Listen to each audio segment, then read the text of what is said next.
దోపిడీ వ్యవస్థకు వ్యతిరేకంగా భాషా ఉద్యమం కోసం అనేక సాంఘిక అంశాలపైన జరిగినటువంటి ఉద్యమం అది. అందువలన ఇవాళ మనం చూస్తూ ఉంటే రోజు రోజుకి మరలా కమ్యూనిస్టులు ఉండాలి, కమ్యూనిస్టు పేదవాడి తరఫున పోట్లాడేవాళ్ళు ఉండాలి అనేటువంటి వాయిస్ మనం తరచూ వింటూ ఉన్నాం. అందువలన త్యాగాలు ఎప్పుడు వృధా కావు, నిరంకుశత్వం నియంతృత్వం ఎప్పుడు నిలబడదు.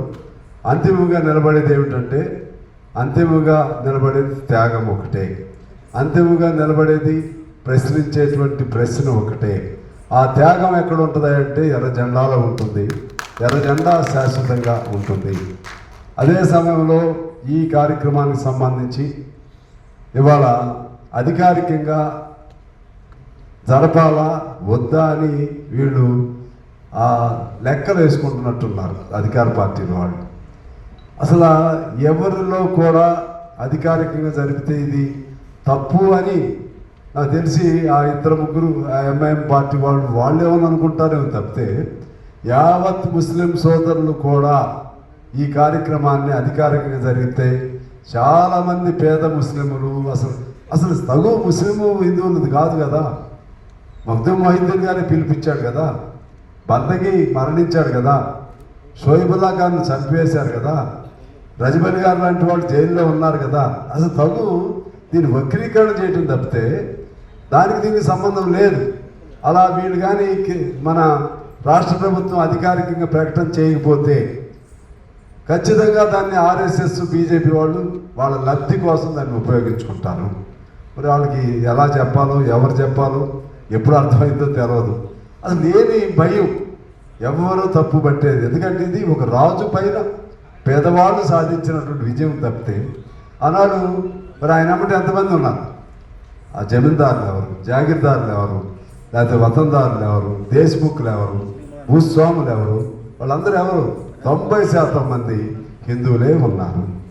పోరాటం చేసినటువంటి పేద వర్గాల్లో హిందువులు ఉన్నారు, ముస్లింలు. ఏ గ్రామంలో ముస్లింలు ఉంటే ఆ గ్రామంలో పేద ముస్లింలు అందరూ కూడా ఆ ఉద్యమంలో పాల్గొన్నారు. ఏది ఆయన నిజాం వ్యతిరేక ఉద్యమంలో. అందువలన అసలు సమస్య లేని సమస్యను సృష్టిస్తున్నారు వాళ్ళ రాజకీయ ప్రయోజనాల కోసం. సృష్టిస్తుంది ఎవరయ్యా అంటే ఆర్ఎస్ఎస్ బీజేపీ వాళ్ళు చెప్తున్నా ఒప్పుకుంటున్నారు.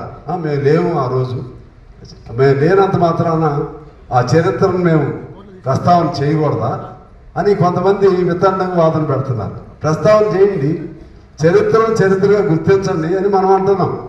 చరిత్రను చరిత్రగా గుర్తించండి, చరిత్రను వక్రీకరణ చేయకండి.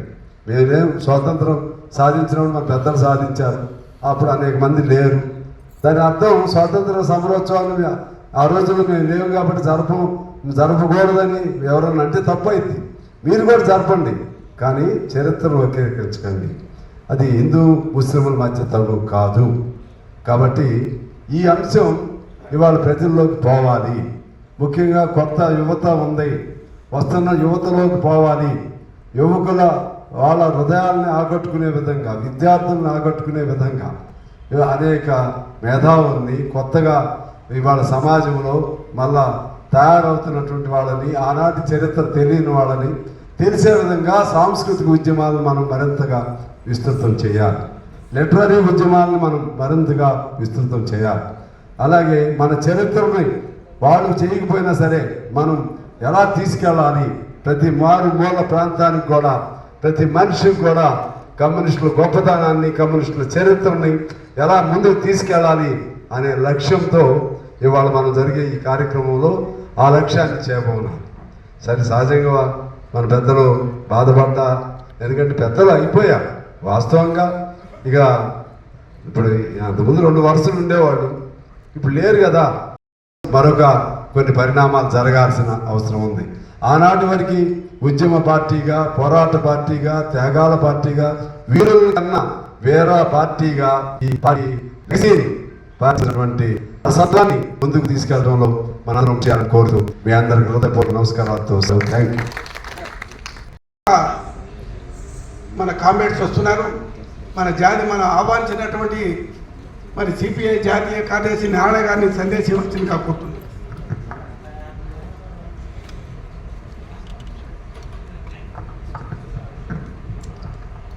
రాష్ట్ర కార్యదర్శి పూనమేని సాంబశివరావు గారు కూడా వేదిక మీదకి రావాల్సిందిగా కోరుతున్నాను. ఎవరు దాని ఒక్కడే ఉంటారు. అరే అదే కూర్చో. పిలిచినాక ప్రతాప్ దగ్గర ఒక్కడే ఉంటారు ఇక్కడ. ఆ కుర్చీ కూడా తీసి పిలిచినాక వద్దులే కాంబినేషన్. ఈ రామనారాయణ రెడ్డి పేరుతో కట్టినటువంటి భవనం. అయితే తెలంగాణ సాయుధ పోరాట ట్రస్ట్ పేరు మీదనే చేసాం. తెలంగాణ సాయుధ పోరాట చరిత్ర సజీవంగా ఈ భూమి ఉన్నంత కాలం ఉండాల్సినటువంటి విప్లవ చరిత్ర. ఆ చరిత్రని ఎవరు మసిపూసి మారడికాయ చేయడానికి ప్రయత్నించడం సాధ్యం కాదు. అదేవిధంగానే పాలక వర్గాలు దీనిపైన సహజంగా బూర్జా వర్గాలకి ఇష్టం ఉండదు. ఇలాంటి చరిత్రని జ్ఞాపకం ఉంచుకోవడానికి కానీ ప్రోత్సహించడానికి కానీ వాళ్ళకి ఇష్టం ఉండదు. వాళ్ళకి ఇష్టం లేనంత మాత్రాన మనం దాన్ని ఏదో బాధపడాల్సిన అవసరం లేదు. ప్రతాప్ గారు చాలా ఆవేదనతో చెప్పారు. ఆయన ఆవేదన నాకు తెలుసు. ఆయన ఒకటే హామీ దొరుకుతున్నాను, ఈ కమ్యూనిస్ట్ పార్టీ భూమి మీద ఉన్నంతకాలం ఈ తెలంగాణ సాయుధ పోరాటాన్ని మరవదు, రావి నారాయణని మరవదు. మీకు ఆ హామీ ఇస్తాను. మనమంతా పుట్టుటి గిట్టుటి వరకే, ఎవరు శాశ్వతంగా పొగుతామని చెప్పేసి అని చెప్పలేదు. అట్లాంటి మందు కూడా అనుకోలేదు. అనేక రకాల శాస్త్రీయ సాంకేతిక అభివృద్ధి ఉన్నా శాశ్వతంగా మనిషి బతికేటువంటి మందు కనుక్కోలేదు. ఇంకా బహుశా పొరపాటు అది కనుక్కుంటే ఇంక ఎన్ని అరాచకాలు దొరుకుతాయో. ఈరోజు రేపు ఉండని తెలిస్తేనే ఇంత అరాచకాలు దొరుకుతాయంటే, కాబట్టి అదొకటి శుభపరిణామం. అయితే ఈ చరిత్ర ఏంటి? అన్నాడు బ్రిటిష్ సామ్రాజ్యవాదులు ఒకవైపు, తెలంగాణ నిజాం చక్రవర్తి పరిపాలన, తర్వాత పురాణ సాహిత్యం ఎంత తెలుసు. సాయుధ పోరాటం సాగించిన తర్వాత దీనికి ఒక మలుపు వచ్చింది. సెప్టెంబర్ 11వ తారీఖున రావి నారాయణ రెడ్డి, మక్దూమ్ మొహద్దీన్ వీళ్ళంతా కలిసి పిలిపించారు. తుపాకీ ద్వారా ఈ రజాకారుల అంతం అందిస్తామని చెప్పేసి బహిరంగ పిలిపించడం జరిగింది. అప్పటి నుంచి ఈ ఉద్యమానికి ఒక గుణాత్మక మార్పు వచ్చింది. ప్రజల్లో ఒక చైతన్యం వచ్చింది. ఇక నిజాం నవాబుని భరించడం సాధ్యం కాదని తిరుగుబాటు వచ్చింది. నిజాం నవాబు కొనసాగితే ఈ కాంగ్రెస్ పార్టీకి పెద్ద నష్టం లేదు. కానీ నిజాం కూలిపోయి మళ్ళీ కమ్యూనిస్టుల అధికారులకు వస్తేనే వాళ్ళకి సమస్య. అది పసిగట్టేటువంటి బూర్జావర్గం. బూర్జావర్గం చాలా తెలివైన, భారతదేశంలో బూర్జావర్గం చాలా తెలివైంది. రేపు ఏం జరగబోతుందో ముందే పసిగట్టి ప్రోగ్రెసివ్ కమ్యూనిస్టులు రానికుండా చేసేటువంటి శక్తి సామర్థ్యాలు మన భారతదేశ బూర్జావర్గానికి ఉన్నాయి. బూర్జావర్గం పడిపోతుంది అనుకుంటే 24 గంటల్లో ఒక బొమ్మను తయారు చేసి తీసుకొచ్చి పెట్టి ప్రాణం పోసి దాని ప్రత్యేకంగా చెప్పగలిగిన శక్తి ఉంది. అనేక మార్లు మనం చూసాం. ఆనాడు విలీనం కూడా అదే తంతు. ఆలస్యం చేస్తే అమృత విషయం, ఆలస్యం చేస్తే కమ్యూనిస్టులు కైవసం చేసుకుంటారు. కానీ దానికి ఏమి అర్థం ఉంది? అంతమంది రాజశేఖర్ ఏదో చెప్పాడు. వీళ్ళంతా కూడా కేవలం బ్లాక్ మెయిలింగ్లో బతుకుతా ఉన్నారు. ఇప్పుడు దాకా ఏ పార్టీ అధికారంలోకి వచ్చినా ఎంఐఎం బ్లాక్ మెయిల్ తోటి తెలంగాణ సాయుధ పోరాటాన్ని అధికారపూర్వకంగా గుర్తించడం లేదు. ఇంత పిరికిపంతలు పరిపాలిస్తున్నారు. ఇంత విప్లవ పోరాట గట్టి తెలంగాణ ప్రాంతంలో వచ్చేటువంటి రాజకీయ నాయకులు ఇంత పిరికిపందగా ఉంటారని చెప్పేసి ఊహించలేదు. నిజంగా పిరికిపందలే. గట్టిగా మాట్లాడుతున్నాడు రేవంత్ రెడ్డి చాలా ఫాస్ట్గా. వీడికి వచ్చేక్కడికి నోట్లో ఎలకాదిగా పడుతుంది. ఏం కొంపలు మునిగిపోతాయి. తెలంగాణ సాయుధ పోరాటం గుర్తించడానికి ఏం అడ్డం వచ్చింది? వాళ్ళంటే వాళ్ళు బ్లాక్మెయిల్లో ఉన్నారు. నీకు బ్లాక్మెయిల్ భయం లేదు కదా, నువ్వేందుకు బెదిరించగలవు కదా. నీకేం వచ్చింది చేయడానికి? ఏమంట వచ్చింది? ఇంకా నీ గౌరవం పెరుగుతుంది. ప్రతికాలం రాజకీయాలు ఉండాల్సిన వాడు. ఇవన్నీ కూడా కేవలం భారతదేశ పురోగతిని బ్లాక్మెయిల్తో బతికే ప్రయత్నం చేస్తాం. ఇది చాలా చింతించదగ్గ విషయం. ఇప్పుడు మామూలుగా ఇప్పుడు ఏమవుతుంది? ఆత్మాహుతి దళాలు ఉండేవి, టెర్రరిస్టులో ఆత్మాహుతి దళాలు చూసాం. లైంగిక ఆత్మహత్య దళాలు చేశాయి. ఇప్పుడు లైంగిక విధానం కూడా ఆత్మహత్య దళాలు. మన సత్యవేట ఎమ్మెల్యే ఒక లేడీ ఒక బ్లూ ఫిలిము బయటకు వచ్చింది, అవన్నీ వచ్చాయి. అంటే ఒక స్త్రీని అడ్డం పెట్టుకొని, పవిత్రమైన స్త్రీమూర్తిని అడ్డం పెట్టుకొని ఒక హీనాతిహీనమైనటువంటి మీడియా వచ్చింది. అది ఊరికెట్ట వస్తుంది? దానికి డైరెక్టర్ ఉంటాడు, ప్రొడ్యూసర్ ఉంటాడు. డైరెక్టర్ ప్రొడ్యూసర్ ఏమో లేకుండా అది రాదు. అది ఒక మహిళా లోకాన్ని కించపరిచే పద్ధతిలో ఒక ట్రైల్స్ వేస్తే అది పెద్ద హడావుడవుతా ఉంది. అంటే ఎంత క్షీణించిపోతా ఉంది. విప్లవ పోరాటాల నుంచి, సాకలాయిలమ్మ ఔదార్యం నుంచి, ఇప్పుడు చివరికి మానవ బాంబుల బదులు మహిళలు కూడా మానవ బాంబులు తయారు చేస్తున్నారు. ఇది మానవ బాంబులు అంటారంటే ఆ బతికేమైంది? ఇప్పుడు రేపు బయట తిరుగుతుంది. మహిళా లోకం తనకి అవమానం ఉంటుంది. ఆ ఒకటితో పోదు. యావత్ మహిళా లోకానికి అవమానం కలిసే పద్ధతుల్లో మనం కలిసి దిగజారిపోతాం. అది ఇవన్నీ చూస్తున్నప్పుడు బాధేస్తుంది ఒక పక్క. కానీ ఈ క్షీణించేది ఎప్పుడు కానీ పెరుగుట కొరకడి. ఈ క్షీణ దశ పెరిగేది ఎప్పుడు విరుగుడు కొరకి. అది ఎక్కడికి పోదు. పునాదులు ఉన్నాయి మన దగ్గర. ఈ పునాదుల నుంచి తప్పనిసరిగా భవిష్యత్తు పోరాటాలను రూపొందిస్తాం. తెలంగాణ సాయుధ పోరాట వీరుల యొక్క ఫలితాలని సాధించడానికి సాయశక్తిగా కృషి చేస్తాను హామీ ఇస్తా. సెలవు తీసుకుంటాం. కూర్చొని మాట్లాడరా? హలో చైర్ ఒకటి కామ్రేడ్స్, ఈరోజు తెలంగాణ సాయుధ పోరాటానికి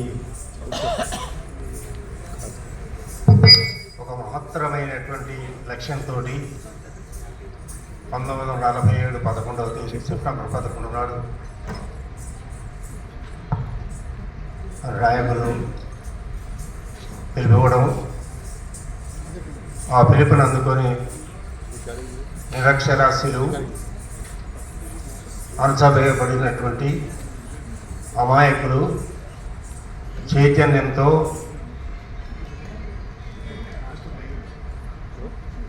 ధైర్యంగా ముందుకొచ్చి సాయుధులై నిజాం నిరంక్షత్వానికి దొరలు, దేశముఖులు, జాగీర్దారులు, వారి తాబేదారులైనటువంటి రజాకారులకు ఎదిరించి 3,500 గ్రామాలను విముక్తి చేసి ప్రజారాజ్యాలు స్థాపించి లక్షల ఎకరాల భూమిని పంచి హైదరాబాద్ సరిహద్దుల దాకా నిజాం సైన్యాలను రజాకాలను తరిమి కొట్టి భూస్వాములు దొరలను గడీల నుంచి పారిపోయేటట్టు చేసినటువంటి మహత్తర పోరాటం 70 సంవత్సరాలు నిండిపోయి ఇప్పుడు ఎక్కడున్నామో తెలియదు. ఆనాటి త్యాగదనులు బతికిన వాళ్ళు 4,000 మంది పైగా, ఇక్కడ ఒక 500 మంది ఆ ప్రాంతంలో మొదలైనారు. వారందరినీ ఆ మహత్తర చరిత్రను చిరస్థాయిగా భావి తరాలకు భద్రపరచడం కోసం తెలంగాణ అమరవీరుల ట్రస్ట్ పేరుతో రామినారాయణ గారు, ఇతర నాయకులు, ఆనాడు మిగిలినటువంటి ప్రముఖులు ఈ తెలంగాణ అమరవీరుల స్మారక ట్రస్టును ఏర్పాటు చేసి కొంత ధనాన్ని పోగు చేసి ఈ బిల్డింగ్ని ఈ అమరవీరుల యొక్క జ్ఞాపక చిహ్నంగా వారి స్మృతులను, జ్ఞాపకాలను, ఫోటోలు, ఇంకా చాలా విషయాలు ఉన్నాయి. చెబితే కొంతమందికి బాధ కలుగుతుంది, మన వాళ్ళు కూడా బాధ కలుగుతుంది. కాబట్టి మిత్రులారా, నాడు తెలంగాణ సాయుధ పోరాటం ఎవరు ఎన్ని చేసినా, ఎవరు అనగదొక్కాలని చూసినా, చరిత్రను మరుగుపడా చూసినా అది ఎప్పటికీ వజ్రంలాగా ఉంటుంది. మట్టిలో నుంచి బయటకు వస్తుంది. రానున్న తరాలకైనా అది వికసిస్తుంది, పుష్పిస్తుంది. మళ్ళీ మహోత్తరమైనటువంటి సాయుధ పోరాటానికో మరో పోరాటం గెలిపిస్తుంది. ఆ మహత్తరమైనటువంటి రోజు కోసం మనకు కాకపోయినా మన తర్వాత వాళ్ళైనా చూస్తారని ఆశిస్తున్నాను. ఇక కార్యక్రమాలు ఇక్కడ ఇంతకాలమైంది పెట్టలేదు. ఇప్పుడు ఇక్కడ మన జాతీయ కార్యదర్శి కమల నారాయణ గారు, రాష్ట్ర కార్యదర్శి పున్నమేటి సాంబశివరావు గారు, ఈ ట్రస్ట్ గవర్నింగ్ బాడీ సభ్యులు, కేంద్ర కార్యవర్గ సభ్యులు చాడ వెంకటరెడ్డి గారు, మన శ్రీనివాసరెడ్డి గారు, మా తర్వాత తరం నాయకుడు, తెలంగాణ గడ్డ మీద పుట్టినటువంటి వాడు శ్రీనివాసరెడ్డి గారు, పల్లా వెంకటరెడ్డి గారు ఉన్నారు. మీరు ఒక్కొక్కరిని ఒక 5-5 నిమిషాలు మాట్లాడిన తర్వాత ఈ కార్యక్రమాన్ని ముగిద్దాం. అందరూ భోజనాలు చేసి పోవాల్సిందిగా విజ్ఞప్తి. పోరాటం తెలంగాణ రాష్ట్రం వచ్చిన తర్వాత కొత్త పద్ధతులు వచ్చాయి. నీ బాంఛను దొరాని రాజకీయ నాయకులకు నీ బాంఛను దొరాని పరిస్థితులు సృష్టించారు తప్ప ప్రజలు బాంఛను దొరాని మనస్తత్వాన్ని, ఫ్యూడల్ మనస్తత్వాన్ని, రాచరిక వ్యవస్థకు వ్యతిరేకంగా పోరాడినటువంటి కమ్యూనిస్ట్ పార్టీ సాయుధ పోరాటాన్ని కించపరిచే రీతిలో, తగ్గించే రీతిలో ఈ 10 సంవత్సరాల పాటు ఒక పద్ధతి ప్రకారంగా జరిగింది. తెలంగాణ రాగానే మొత్తము అయిపోయింది అని చెప్పే పెద్దలకు మూర్ఖత్వంతో చెప్పేది తప్ప న్యాయంతో చెప్పేది కాదు. తెలంగాణ వచ్చింది, మన భౌగోళిక రాష్ట్రం ఏర్పడింది, మన వనరులు మనం నిర్మించుకొని మనం అభివృద్ధి చేసుకోవటానికి అవకాశం వచ్చింది తప్ప రాచరిక వ్యవస్థలో ప్రజల జీవనాన్ని మెరుగుపరిచి ఈ రాచరిక వ్యవస్థ తర్వాత మన తెలంగాణ సాధించటానికి పునాది వేసింది కమ్యూనిస్ట్ పార్టీ, సాయుధ పోరాటం, ప్రాణ త్యాగాలు అర్పించిన వారు తప్ప ఎవరో తీసుకొస్తే ఈ రాష్ట్రం అభివృద్ధి చెందిందని చెప్పడానికి లేదు. సామాజిక జీవితంలో అత్యంత అధమమైంది, అత్యంత కింది స్థాయిలో ఉండేది ఫ్యూడలిజం, రాచరిక వ్యవస్థ,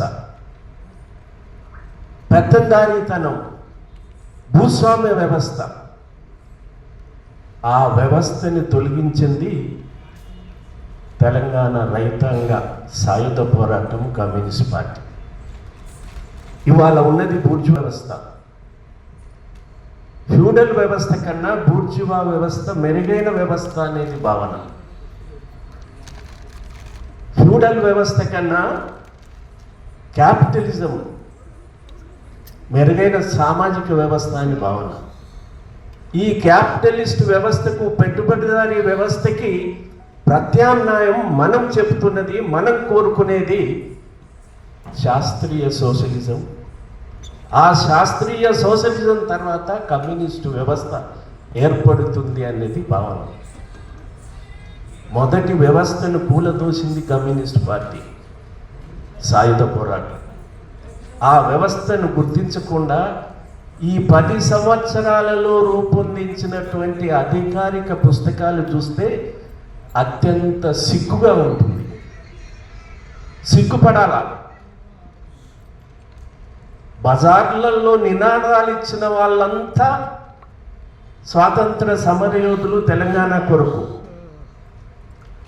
ఫ్యూడలిజానికి వ్యతిరేకంగా, నైజాంకు వ్యతిరేకంగా పోరాడిన వాళ్ళంతా కనుమరుగయ్యేటటువంటి చరిత్రను రాసిన ఈ 10 సంవత్సరాల మనం సాధించుకున్న ప్రత్యేక తెలంగాణలో ప్రభుత్వం వెలువరించిన పుస్తకాల దుస్థితి అది. రావి నారాయణ రెడ్డి గారి ఫోటో చెబితే కానీ ఆ పుస్తకంలో ప్రచురించని దుర్నీతి పరిపాలన ఈ 10 సంవత్సరాల్లో జరిగింది. సాంస్కృతికంగా తెలంగాణ సాంస్కృతిక పేరుతో, సంస్కృతం పేరుతో అణిచివేయటానికి, కనుమరుగు చేయటానికి ఈ సాయుధ పోరాట చరిత్రను పూనుకున్నారు. ఎవరు పూనుకుంది? కమ్యూనిస్ట్ పార్టీ సాయుధ పోరాటం తర్వాత ఆపి స్వతంత్రం వచ్చింది. మనం పోరాడింది నిజాం రాచరికానికి వ్యతిరేకంగా. ఒక 30,000 సైన్యానికి వ్యతిరేకంగా పోరాడింది. తెలంగాణ రాష్ట్రం వచ్చిన తర్వాత కొత్త పద్ధతులు వచ్చాయి. నీ బాంఛను ద్వారా అని రాజకీయ నాయకులకు నీ బాంఛను ద్వారా అనే పరిస్థితులు సృష్టించారు తప్ప ప్రజలు నీ బాంఛను ద్వారా అనే మనస్తత్వాన్ని, ఫ్యూడల్ మనస్తత్వాన్ని, రాచరిక వ్యవస్థకు వ్యతిరేకంగా పోరాడినటువంటి కమ్యూనిస్ట్ పార్టీ సాయుధ పోరాటాన్ని కించపరిచే రీతిలో, తగ్గించే రీతిలో ఈ 10 సంవత్సరాల పాటు ఒక పద్ధతి ప్రకారంగా జరిగింది. తెలంగాణ రాగానే మొత్తము అయిపోయింది అని చెప్పే పెద్దలకు మూర్ఖత్వంతో చెప్పేది తప్ప న్యాయంతో చెప్పేది కాదు. తెలంగాణ వచ్చింది, మన భౌగోళిక రాష్ట్రం ఏర్పడింది, మన వనరులు మనం నిర్మించుకొని మనం అభివృద్ధి చేసుకోవటానికి అవకాశం వచ్చింది తప్ప రాచరిక వ్యవస్థలో ప్రజల జీవనాన్ని మెరుగుపరిచి ఈ రాచరిక వ్యవస్థ తర్వాత మన తెలంగాణ సాధించటానికి పునాది వేసింది కమ్యూనిస్ట్ పార్టీ, సాయుధ పోరాటం, ప్రాణ త్యాగాలు అర్పించిన వారు తప్ప ఎవరో తీసుకొస్తే ఈ రాష్ట్రం అభివృద్ధి చెందిందని చెప్పడానికి లేదు. సామాజిక జీవితంలో అత్యంత అధమమైంది, అత్యంత కింది స్థాయిలో ఉండేది ఫ్యూడలిజం, రాచరిక వ్యవస్థ, పెత్తందారీతనం, భూస్వామ్య వ్యవస్థ. ఆ వ్యవస్థని తొలగించింది తెలంగాణ రైతాంగ సాయుధ పోరాటం, కమ్యూనిస్ట్ పార్టీ. ఇవాళ ఉన్నది బూర్జువా వ్యవస్థ. ఫ్యూడల్ వ్యవస్థ కన్నా బూర్జువా వ్యవస్థ మెరుగైన వ్యవస్థ అనేది భావన. ఫ్యూడల్ వ్యవస్థ కన్నా క్యాపిటలిజం మెరుగైన సామాజిక వ్యవస్థ అని భావన. ఈ క్యాపిటలిస్ట్ వ్యవస్థకు, పెట్టుబడిదారీ వ్యవస్థకి ప్రత్యామ్నాయం మనం చెబుతున్నది, మనం కోరుకునేది శాస్త్రీయ సోషలిజం. ఆ శాస్త్రీయ సోషలిజం తర్వాత కమ్యూనిస్టు వ్యవస్థ ఏర్పడుతుంది అనేది భావన. మొదటి వ్యవస్థను కూలదోసింది కమ్యూనిస్ట్ పార్టీ, సాయుధ పోరాటం. ఆ వ్యవస్థను గుర్తించకుండా ఈ 10 సంవత్సరాలలో రూపొందించినటువంటి అధికారిక పుస్తకాలు చూస్తే అత్యంత సిగ్గుగా ఉంటుంది. సిగ్గుపడాలా. బజార్లలో నినాదాలు ఇచ్చిన వాళ్ళంతా స్వాతంత్ర సమరయోధులు, తెలంగాణ కొరకు. ఫ్యూడలిజానికి వ్యతిరేకంగా, నైజాంకు వ్యతిరేకంగా పోరాడిన వాళ్ళంతా కనుమరుగయ్యేటటువంటి చరిత్రను రాసిన ఈ 10 సంవత్సరాల మనం సాధించుకున్న ప్రత్యేక తెలంగాణలో ప్రభుత్వం వెలువరించిన పుస్తకాల దుస్థితి అది. రావి నారాయణ రెడ్డి గారి ఫోటో చెబితే గాని ఆ పుస్తకంలో ప్రచురించని దుర్నీతి పరిపాలన ఈ 10 సంవత్సరాల్లో జరిగింది. సాంస్కృతికంగా తెలంగాణ సాంస్కృతిక పేరుతో, సంస్కృతం పేరుతో అణిచివేయటానికి, కనుమరుగు చేయటానికి ఈ సాయుధ పోరాట చరిత్రను పూనుకున్నారు. ఎవరు పూనుకుంది? కమ్యూనిస్ట్ పార్టీ సాయుధ పోరాటం తర్వాత ఆపి స్వతంత్రం వచ్చింది. మనం పోరాడింది నిజాం రాచరికానికి వ్యతిరేకంగా. ఒక 30,000 సైన్యానికి వ్యతిరేకంగా కమ్యూనిస్టులు ఐక్యం కావాలంటున్నారు. ఈ కమ్యూనిస్టు ఐక్యత ఒక్కొక్కరుగా మా తరంలో అనుకున్నాము. కమ్యూనిస్ట్ పార్టీ మొదటి తరం నాయకులు విభజనను చూశారు, ఉద్యమాన్ని చూశారు, విభజనను చూశారు. విభజన తర్వాత ఇది సైద్ధాంతిక పోరాటమని మేము చదువుకునే రోజుల్లో విశ్వసించాం. ఆ సైద్ధాంతిక పోరాటం చివరికి ఎక్కడికి పోయింది చెప్పండి? అడవుల్లో కేంద్ర ప్రభుత్వము అమిత్ షా చెప్తున్నాడు 3 మాసాల్లో ఏరేస్తాం నక్సలైట్లని అని చెప్పి బాటమైనటువంటి ప్రకటన చేస్తున్నాడు. పరిస్థితి చూస్తున్నాగా, ఎన్ని ఎన్కౌంటర్స్, ఏ రకంగా. నిన్న మళ్ళీ మీటింగ్ అయి చెప్పాడు 2 మాసాలకు, 1 మాసం అయిపోయింది, 2 మాసాల్లో ఏరివేయాలని చెప్పాడు. ఈ పరిస్థితిని మనం అర్థం చేసుకుని పురోగమి శక్తుల భావాలని, ప్రజల ఆకాంక్షలు నెరవేర్చడానికి కొత్త ఆలోచనలతో పూనుకోవాలని, అదే సాయుధ పోరాటం. దాన్ని సాగించి ప్రాణాలు అర్పించినటువంటి త్యాగధనులకు నివాళి, వారిని ముందుకు తీసుకుపోయే భావం వస్తుందని చెప్పి భావిస్తూ ఈ అవకాశం ఇచ్చిన మీ అందరికీ ధన్యవాదాలు తెలియజేసుకుంటున్నాను. స్వాతంత్ర సమయంలో కాబట్టి కనిమల్ల ప్రతాప్ రెడ్డి గారు, సభలో పాల్గొంటున్న అనేక మంది జాతీయ రాష్ట్ర కమ్యూనిస్ట్ పార్టీ నాయకులు, శ్రేయోభిలాషులు, స్వాతంత్ర సమయులు, కమ్యూనిస్ట్ పార్టీ కార్యకర్తలు, సోదరులారా, సోదరిమల్లారా,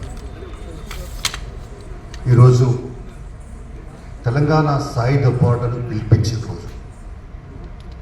ఎందుకు పిలిపేయాల్సి వచ్చింది, ఎందుకు పిలిపించారు, ఎవరు పిలిపించారనే అంశాలు నాకంటే ముందు మాట్లాడిన కామెంట్ చెప్పారు. మనం గతాన్ని ఎమరేసుకోవాలి. గతాన్ని తెలుసుకుంటేనే వర్తమానంలో ఏం చేయగలం ఆలోచించాలి, చర్చించుకుంటాం, భవిష్యత్తుకు బాటలేస్తాం. గతం ఏమిటి? నారాయణ గారు మాట్లాడి చెప్పాడు అనేక అంశాలు, సాంబశివరావు గారు, శ్రీనివాస్ రెడ్డి గారు చెప్పారు. భారతదేశం అనేది బ్రిటిష్ వలస పాలనలో మగ్గిన దేశం. 560 సంస్థానాలు పైబడిన దేశం. అందులో హైదరాబాద్ కూడా ఒక సంస్థానం, పెద్ద సంస్థానం. హైదరాబాద్ సంస్థానం అంటే చాలామంది అనుకుంటే మన తెలంగాణ అనుకుంటున్నారు. కొంతమందికి ఇంకా నేటి యువతకు కొంతమందికి తెలియకపోవచ్చు. కానీ హైదరాబాద్ సంస్థానం అంటే 16 జిల్లాల పరిగణ. 8 జిల్లాలు తెలంగాణ, 5 జిల్లాలు మహారాష్ట్ర, 3 జిల్లాలు కర్ణాటక. ఆనాడు నైజాం రాజకీయ వ్యవస్థ అంటే ఎట్లా సాగింది అది? మరి దేశముఖులు, జమీందారులు, జాగీర్దారులు, భూస్వాములు, వతందారులు, అనేక పద్ధతులలో మక్తేదారులు, ఈ రకంగా కింది దాకా కూడా నైజాం పైనుండి కింది దాకా కూడా అణచివేతలు, వెట్టి చాకిరి, బానిసత్వం, అయ్యా నీ బానిస కాల్ముక్త దురాఘాతం. అంటే ఆ రోజుల్లో ప్రజలకు ఎలాంటి స్వేచ్ఛ లేదు, హక్కు లేదు, మాట్లాడడానికి వీల్లేదు, సభలు ఇట్లా పెట్టుకోవడానికి అసలు వీల్లేదు. అలాంటి ఒక అణిచివేతల నేపథ్యంలోనే దేశవ్యాప్తంగా స్వాతంత్ర పోరాటం జరిగింది. కమ్యూనిస్ట్ పార్టీ 1925 స్థాపించబడి పోరాటంలో పాల్గొని అనేక కేసుల పాలైన నాయకత్వం అంతా కూడా. తెలంగాణలో కూడా ఆగస్టు 15, 1947 స్వాతంత్రం వచ్చిన తర్వాత తెలంగాణకు రాలేదు కాబట్టి అప్పటికే జూన్లోనే 1947 జూన్లోనే నైజాం నవాబు హైదరాబాద్ సంస్థానాన్ని స్వతంత్ర దేశంగా ప్రకటించుకున్నాడు. అంటే ఇది మరో పాకిస్తాన్ లాగా అయ్యేది. అలవాటు దశలోనే స్వాతంత్రం వచ్చిన దేశానికి అంతా వచ్చిన తెలంగాణ రాలేదు కాబట్టి స్వాతంత్రం వచ్చిన రోజు 15 ఆగస్టు రోజు కూడా చాలా చోట్ల కమ్యూనిస్ట్ పార్టీ కార్యకర్తలు, ఆంధ్ర మహాసభ నాయకులు, కార్యకర్తలు జెండాలు ఎగరేస్తే వాళ్ళపైన కేసులు పెట్టి జైల్లో పెట్టినటువంటి పరిస్థితులు కూడా ఉన్నాయి. అది చరిత్ర. అయితే అప్పుడు మరి ఇక్కడ అప్పటికే ఆంధ్ర మహాసభ ఉన్నది. మనం ఒకేసారి సాయుధ పోరాటం పిలిపియలే. అంచెలంచెలుగా 1931 జోగుపేట నుంచి వెళ్ళి మొదటి ఆంధ్ర మహాసభ నుంచి వెళ్ళి 1945 భువనగిరి 15వ ఆంధ్ర మహాసభ వరకు అంచెలంచెలుగా ప్రజా సమస్యలపైన దున్నేవాడికి భూమి కావాలా, వెట్టి చాకి రద్దు కావాలా, ఊరల సంఘాలు పెట్టండి, సంఘటితంగా అండి, తిరగబడండి, దొరల గడిలను గడగడలాడించండి అని ఒక ఉప్పెత్తున ఎప్పటికప్పటికీ మరి ఆ మహాసభలో ఆంధ్ర మహాసభ తీర్మానం చేసుకుంటూ ఒకవైపు కమ్యూనిస్ట్ పార్టీ స్థాపించుకొని ఇక్కడ కమ్యూనిస్ట్ పార్టీ విస్తరణ ఇంకోవైపు, కార్మిక సంఘాలు పెట్టుకొని మరొక వైపు, ఈ రకంగా మరి చేస్తున్న తరుణంలో దేశానికి స్వాతంత్రం వచ్చింది రాలేదు కాబట్టి సెప్టెంబర్ 11, 1947 అంటే దాదాపు మనం 77 ఏళ్ల క్రితం అప్పుడు పిలిపించాం. ఆ పిలుపు ఎలాంటి పిలుపు అది? అప్పటికే ప్రజల్లో తీవ్రమైన అసంతృప్తులు, ఆవేదనలు, అర్ధనాదాలు, బాధలు, ఆకలి చావులు, మానభంగాలు అన్నీ సాగుతూ ఉన్నాయి. అన్ని రుగ్మతలకు చోటు చేసుకున్న పరిస్థితి ఉంది. అందుకనే మరి సాయుధ పోరాట పిలుపు అంటే అది ఒక ప్రజల ప్రపంచంలాగా మారిపోయింది. మరి మట్టి మనుషులు, ఉక్కు మనుషులు అయినా ఊరు వాడ ఉప్పనై ఎక్కడెక్కడికి మరి సాయుధ పోరాటం విజయవంతమైంది. అయితే ఏమైంది? సాయుధ పోరాటంలో పాల్గొన్న నాయకులు చర్చలకు ఎవరు పిలిచారా? మాట్లాడినారా? నైజాంను పిలుచుకొని మాట్లాడినారు తప్ప కేంద్ర ప్రభుత్వం పోయిందని చెప్పినారు కదా. తెలంగాణ ఇప్పుడు ఇచ్చింది మేమన్నారు కదా. మీరే ఇప్పుడు అధికారంలో ఉన్నారు కాబట్టి తెలంగాణలో ఉన్నటువంటి ప్రజల ఆకాంక్షలకు అనుగుణంగా మీరు ఇవాళ మేము సంవత్సరంగా చెప్పారు రిప్రజెంటేషన్ చేసినామని. నేను సెక్రటరీ ఉన్నప్పుడు కూడా ప్రతి సంవత్సరం రిప్రజెంటేషన్ చేసినాం. ఏం చేసినా అరణ్య రోజున అయింది. చెవిటివాడి మంది శంఖ ఊదినట్టు అయింది. ఇప్పటికైనా రేవంత్ రెడ్డి గారు తప్పనిసరిగా మరి ట్యాంక్ బండి మీద విగ్రహాలు పెట్టడమే కాదు, ఇప్పుడు తెలంగాణ సాయుధ పోరాట స్మృతులను ఈనాటి తరానికి తెలియపరిచే పద్ధతులలో ఒక శృతివనం ఏర్పాటు చేయడం. ఎవరెవరికో శృతివనాలు ఏర్పాటు చేస్తున్నారు. కేబీఆర్ పార్క్ అంటారు, ఇంకో పార్క్ అంటారు, ఇంకొని అన్ని ఎవరు విమర్శించారు. కానీ ఇది తెలంగాణ సాయుధ పోరాటం, ఒక అస్తిత్వ పోరాటం, ఆకలి మంటల పోరాటం, అర్ధనాదాల పోరాటం. ఈ పోరాటం లేకపోతే ఈ తెలంగాణ భారతదేశంలో విలీనమయ్యేది కాదు. అందుకని ఆనాటి తెలంగాణ పోరాట యోధుల స్మృతి వనం వాళ్ళందరి పేర్లను కూడా శాసనం చేయడానికి పాఠ్య పుస్తకాలు చేర్చాల్సిన అవసరం ఉంది. అంతేకాదని 17 నాడు తప్పనిసరిగా అధికార పూర్వకంగా నిర్వహించడానికి తక్షణమే ప్రకటించాలని డిమాండ్ చేస్తా ఉన్నాం. లేకపోతే కూడా మీరు కూడా గత పాలకుల్లానే మీరు కూడా మరి సాయుధ పోరాటాన్ని పట్టించుకోలేని వాళ్ళు అవుతారని చెప్పేసి తెలియపరుస్తూ ఈ సాయుధ పోరాట మరి ఆ స్మృతులను మనం గుర్తు చేసుకుంటూనే అనేక చోట్ల మేము బస్సు వేసుకొని తిరిగినాం. 6 రోజులు 11 నుంచి 17 దాకా. నేనైతే మొదటి సెక్రటరీ అయిన తర్వాత తిరిగితే నాలో ఒక రకమైనటువంటి ఉత్తేజం. అది ఏమిటి? ఇన్ని త్యాగాలు, ఎన్నెన్నో సమరాలు, ఎన్నెన్నో పోరాటాలు, ఎన్నెన్నో ఉద్యమాలని పాటలలో విన్నాం. కానీ చూసిన తర్వాత గుండ్రాంపల్లి ఏమిటి, మల్లారెడ్డిగూడెం ఏమిటి, బొల్లెపల్లి ఏమిటి, లేకుంటే బైరానిపల్లి ఏమిటి, గుట్టిగల్లు ఏమిటి, మాందాపురం ఏమిటి, ఇంకా పరకాలు ఏమిటి, అనేక చోట్ల ఎక్కడెక్కడో అమరులైనటువంటి త్యాగాల గుర్తులు ఇప్పటికి ఉన్నాయి. ఆ గుర్తులను శాశ్వతం చేసుకోవాల్సిన అవసరం ఉంది. ఒకవేళ ప్రభుత్వం చేయకపోయినా మనమైనా చాలా మంది బయలుదేరిపల్లి పోతే అడుగుతూ ఉంటారు ప్రజలు, ఏమయ్యా కమ్యూనిస్ట్ పార్టీలు వస్తారు, పూలమాల వేసిపోతారు, ఏం చేస్తున్నారు మీరు? ఆనాటి పోరాట కేంద్రాలుగా ఉన్నటువంటి వాటిని ఆదర్శ గ్రామాలుగా తీర్చిదిద్దేటువంటి పని కూడా చేస్తలేరని చెప్పేసి విమర్శిస్తున్నటువంటి తరుణం ఉంది. అందుకని ఏదేమైనా ఈ ప్రభుత్వం అయినా పట్టించుకొని మరి చరిత్రను గత చరిత్రను ప్రజలకు ఈయన తరానికి తెలియపరిచే పత్రంలో పాఠ్యాంశాలు చేర్చి శృతివనం ఏర్పాటు చేసి అధికారపూర్వకంగా మరి 17 తారీఖు ప్రకటించి ట్యాంక్ బండ్ పైన లేదా ఇంకా అనేక చోట్ల ఈ విగ్రహాలను పెట్టి మరి గత తెలంగాణ సాయుధ పోరాటాన్ని శాసనం చేయడానికి ఈయన తరాన్ని తెలియపరిచే పద్ధతుల్లో రేవంత్ రెడ్డి ప్రభుత్వం మరి తప్పనిసరిగా ప్రయత్నం చేస్తున్న ఆశిస్తూ, చేయకపోతే మాత్రం వాళ్ళపైన ఈ ప్రశ్న ఎప్పటికీ ఉంటుందని చెప్పేసి కూడా ఈ సందర్భంగా తెలియపరుస్తూ ఈ అవకాశం ఇచ్చినటువంటి మరి నాయకత్వాన్ని మీ అందరికీ అభినందన తెలుపుతూ సెలవు తీసుకుంటాం. జోహార్ కామ్రేడ్ ట్రాఫీ నారాయణ రెడ్డి, జోహార్ జోహార్ జోహార్ కామ్రేడ్ పత్తం మొహద్దీన్, జోహార్ జోహార్ జోహార్ పత్తం ఎల్లారెడ్డి, జోహార్ జోహార్ జోహార్ తెలంగాణ సాయుధ పోరాట అమర వీరులకు జోహార్ జోహార్. ముందుగా అమరవీరులను తలుచుకుంటూ కామ్రేడ్ ఉప్పలన్న.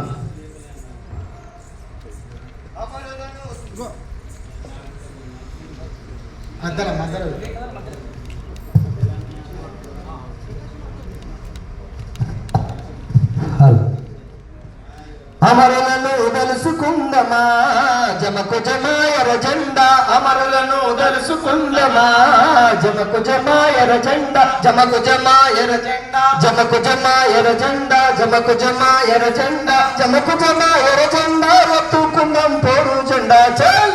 అమరులను తెలుసుకుందమా జమకు జమాయర జెండా, అమరులను తెలుసుకుందమా జమకు జమాయర జెండా, హైదరాబాదు పోయి వద్దమా జమకు జమాయర జెండా, హైదరాబాదు పోయి వద్దమా జమకు జమాయర జెండా. జెండా ఆదివాసుల కలిసి వద్దమా జమకు జమా ఎర్ర జెండా ఆదివాసుల కలిసి వద్దమా జమకు జమా ఎర్ర జెండా అడవి మల్లె పూలు దొద్దమా జమకు జమా ఎర్ర జెండా ఆడి మల్లె పూలు దొద్దమా జమకు జమా ఎర్ర జెండా అమరులలో మెడల వేతమా జమకు జమా ఎర్ర జెండా అమరులకు మెడల వేతమా జమకు జమా ఎర్ర జెండా జమకు జమా ఎర్ర జెండా జమకు జమా జమకు జమా ఎర్ర జెండా ఎత్తుకుందాం పోరు జెండా చల్ అమరులను కలుసుకుందమా జమకు జమా ఎర్ర జెండా అమరులను కలుసుకుందమా జమకు జమా ఎర్ర జెండా మంచిర్యాల పోయి వద్దమా జమకు జమా ఎర్ర జెండా మంచిర్యాల పోయి వద్దమా జమకు జమా ఎర్ర జెండా మంచి మంచి పూలు తెద్దమా జమకు జమా ఎర్ర జెండా మంచి మంచి పూలు తెద్దమా జమకు జమా ఎర్ర జెండా మంచిర్యాల పోయి వద్దమా జమకు జమా ఎర్ర జెండా మంచిర్యాల పోయి వద్దమా జమకు జమా ఎర్ర జెండా మల్లె పూలు ఏరి కొత్తమా జమకు జమా ఎర్ర జెండా మల్లె పూలు ఏరి తెద్దమా జమకు జమా ఎర్ర జెండా అమరులకు మెడల వేతమా జమకు జమా ఎర్ర జెండా అమరులను మెడల వేతమా జమకు జమా ఎర్ర జెండా జమకు జమా ఎర్ర జెండా జమకు జమా ఎర్ర జెండా జమకు జమా ఎర్ర జెండా ఎత్తుకుందాం పోరు జెండా చల్ అమరులను కలుసుకుందమా జమకు జమా ఎర్ర జెండా అమరులను కలుసుకుందమా జమకు జమా ఎర్ర జెండా హైదరాబాదు పోయి వద్దమా జమకు జమా ఎర్ర జెండా హైదరాబాదు పోయి వద్దమా